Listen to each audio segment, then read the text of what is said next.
उन्हाळ्याच्या सुट्ट्या सुरू झालेल्या आहेत आणि मुलांना रोज काही ना काही चटपटीत खावंसं वाटतं.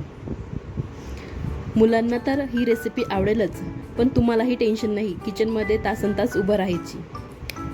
त्यासाठी बघा, मी इथे 4-5 बटाटे घेऊन त्यांना वॉश करून व्यवस्थित पील करून घेतलं आणि रफली कट करून घेतलं आहे. त्यामध्ये टाकण्यासाठी मी कॉर्नफ्लॉवर, ओरिगॅनो, चाट मसाला, लाल तिखट, मीठ आणि बेसिक मसाले असे घेतलेले आहेत.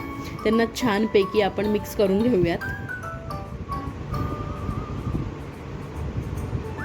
त्यानंतर मी त्यामध्ये थोडं तेलही टाकणार आहे. मग आपण त्याला एअर फ्रायरमध्ये व्यवस्थित असं रचून घेणार आहोत. तुम्ही तुमच्या आवडीनुसारही मसाले त्यामध्ये टाकू शकतात.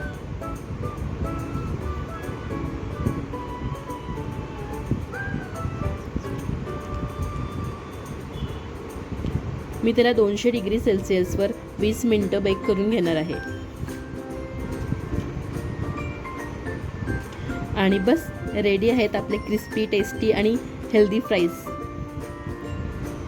आणि नक्कीच हे तुमच्या मुलांनाही आवडतील आणि तुमचाही वेळ वाचेल.